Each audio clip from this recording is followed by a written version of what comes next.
We hadn't talked to this lady in a long time because she's been on the other side of the world, Super Yes. Bowl and, Dubai and, She's been doing her I mean, thing it's just, everywhere. Cabo and just so happy to have her back with us. Welcome back to the Sports Shop. Let's disrupt with Dr. Stroman. Let's go. From the basketball court at the University of Virginia to the classroom at UNC Chapel Hill, Dr. Deborah Stroman has it all covered. Now this professor and sports business entrepreneur is about to take you to school. It's time for Dishing It Up with Dr. Stroman and the Sports Shop on Buzz Sports Radio. D. Stroh, good morning. Good morning. How are you? Good morning. Good morning, good people. How are you? Oh, we're doing We are fantastic. Hope you good. all right. Welcome back. Yes, welcome back to the great state of North Carolina. So before I get started on, I often don't lecture on radio, but I do want to talk about a growing issue, a growing concern for more and more Americans. But I want to pause by just saying anyone who graduated from this university, who is a lifelong supporter of their men's basketball program, or if you're a wannabe, I don't want to hear it. I don't want to hear anything about this call against the University of Virginia Cavaliers men's basketball team. For as many calls Oh, my as goodness. Duke got, as Coach K intimidated referees, Right. I take this and guess what? Expect more. Because the person who leaned on referees, who controlled their fate oftentimes, is no longer running your program. So we don't have to compete against seven. Well, maybe Carolina did last week or two ago. But when you go to Cameron now, you have to play against the team, and you don't have three referees making all the calls for you. And when you go on the road, do not expect the referees to give you everything that you want. Wow. That's what I have to say. Woo. I think you've been holding on for that one for a minute, D. Stroh. Came in strong with that Yes. Yes, but I want to talk about Michigan State and the shooting on Monday. Mm-hmm. 3 beautiful young people, others fighting for their lives.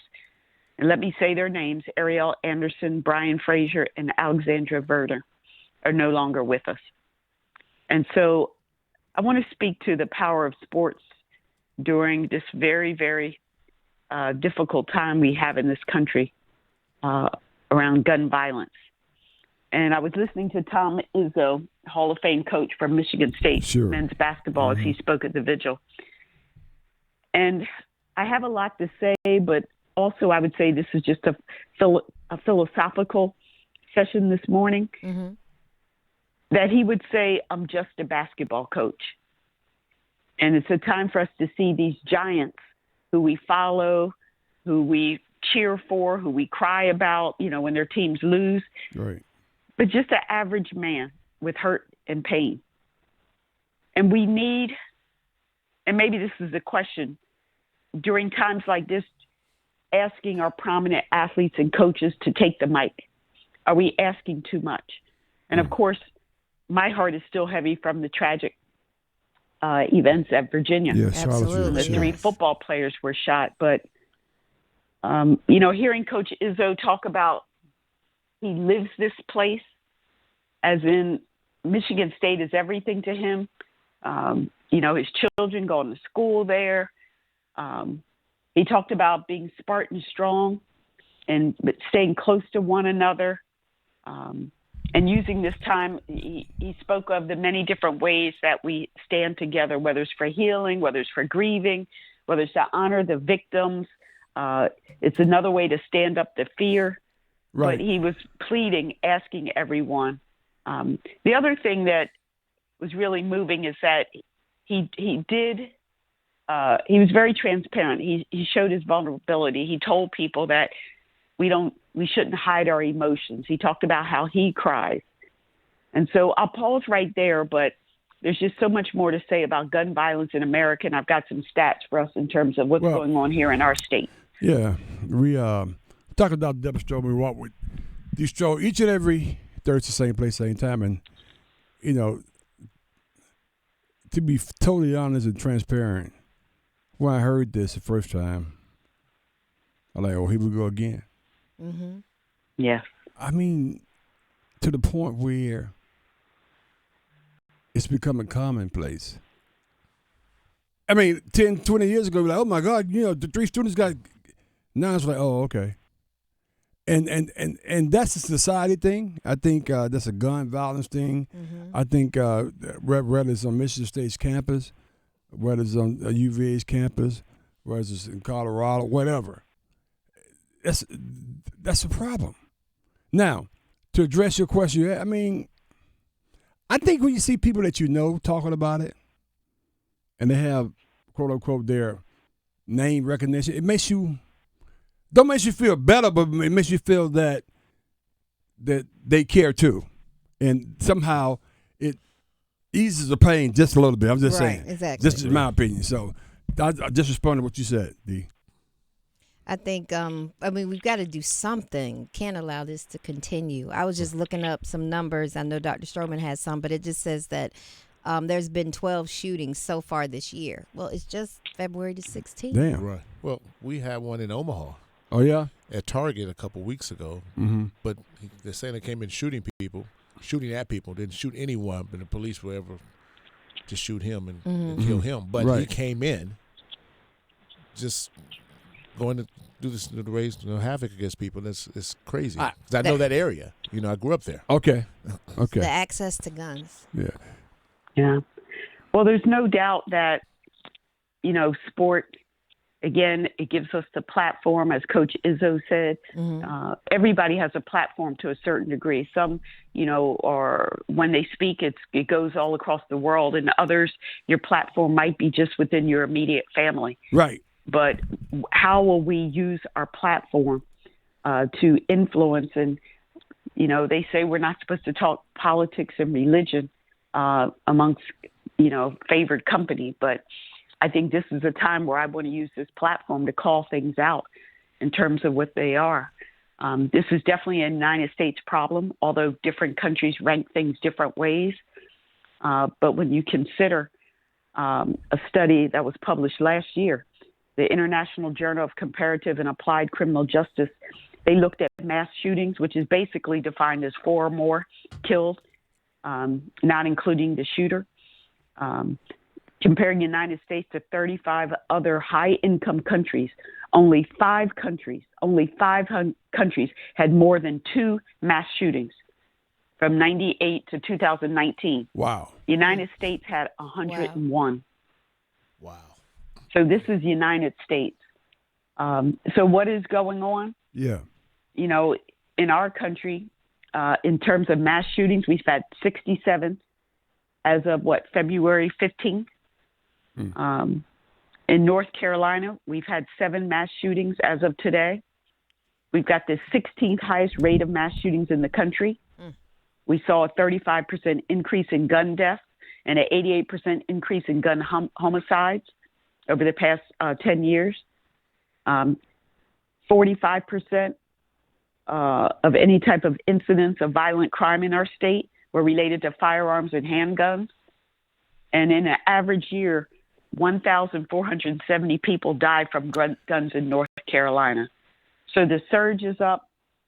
And what I want to speak to is, if overwhelmingly more than 90% of the population wants to have basic universal background checks, most Americans want a ban on assault weapons. Mm-hmm. So what's going on? The question is, why won't hard right Republican politicians, why do they continue to say no to gun legislation? Yeah. This just allows the gun culture to spread. Yeah. Now, I'm not a Democrat. I'm not a Republican. I'm an independent, although I lean left. I just don't see, besides economics and the money, Yeah. it's just people taking a hard stand, refusing to budge, and saying there's nothing we can do about it. And it's sickening. Yeah, It's disgusting. Yeah, I mean that's a lie. There's a lot you could do about it. Absolutely. As you was talking, I was reminded that I think I turned on the news this morning. There was something happened at a couple of schools here, and I mean it's some guys just took a gun to school and Right. I mean, I yeah, saw that. you This saw morning. that? I'm I like, saw that this morning. Yes. and it's like every day is something. That can't be all right. I mean, in totality. But to your point, though, when you involve politics, people, we can nudge on this one, but we can't nudge on that one, and at the end of the day, people are dying. So it's a horrific problem, in my opinion, and it's going to continue to be one of the major issues we have in this country until we get our hands around it. Absolutely.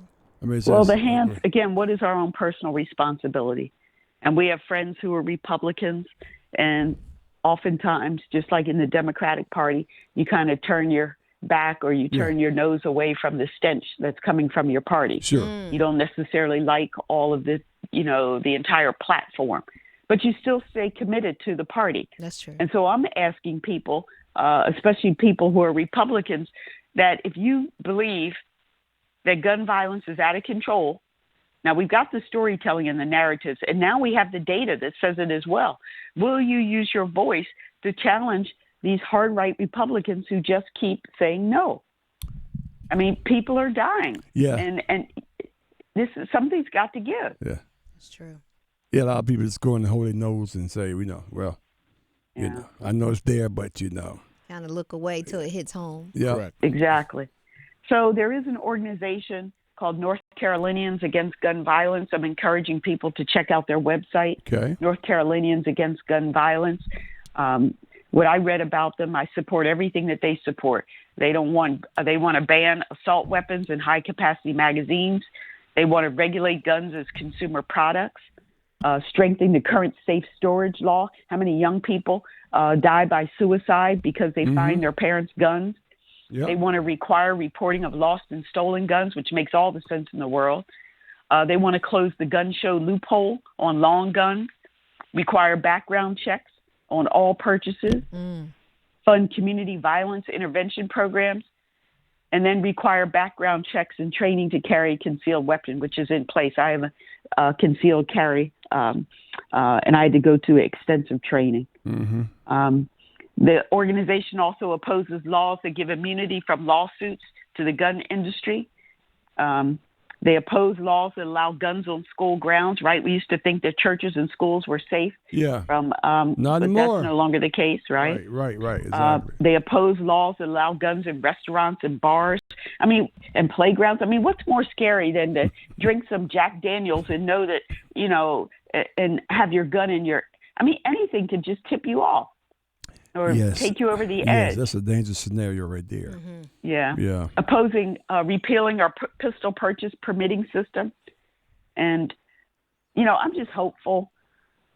And again, I'm going to get more active in this space. But this gun violence, it's tough.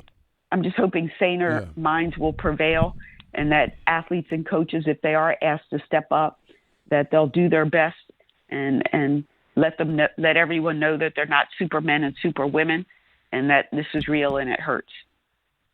Absolutely. And hopefully we can make some progress, hopefully, going forward. It has to stop. Oh, man. It's a topic that's tough to talk about, but so hard and necessary to talk about it, though. That's true. Yeah. Sure.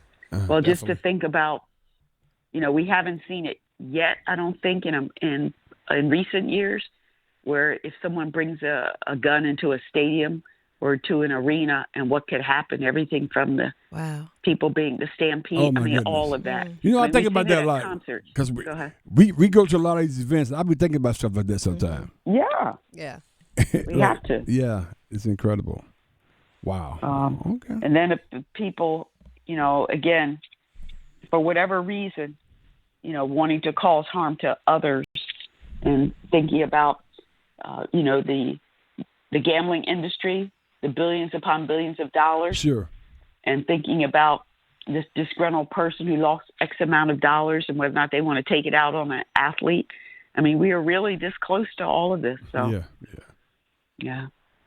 But, I stay encouraged, but I'm asking everybody to take it upon their own will to step up and to use your platform and not be silent. This is not a time to be silent, and we need to put more pressure on this lobby, this industry that continues to say no, no, no when people are dying all around us. Well, you don't have to worry about this platform. It's going to be wide open for That's all right. those kind of things. Well, I appreciate Dr. that. Strowman, before we let you go, did you just get awarded something? I read somewhere. What, can you share that with us? Because I was just reminding myself to ask you about that. What was it? Oh, thank you. So I don't know if many people know Bo Porter. He was a Major League Baseball player, very good, became the youngest black MLB coach for Houston. And Life After Sports, he has an amazing enterprise. He's doing wonderful things, broadcasting on the MLB network. Sure. And his company is recognizing influential blacks. And I was selected in this year's class. So it's the Core 100. So I'm very, very blessed and honored for that. Most influential blacks in the United States. Congratulations. Congratulations. And she's on with us every Thursday. Imagine that. D. Stroh, we appreciate you. Have a great Thank weekend. you. We'll talk to you soon. Take care.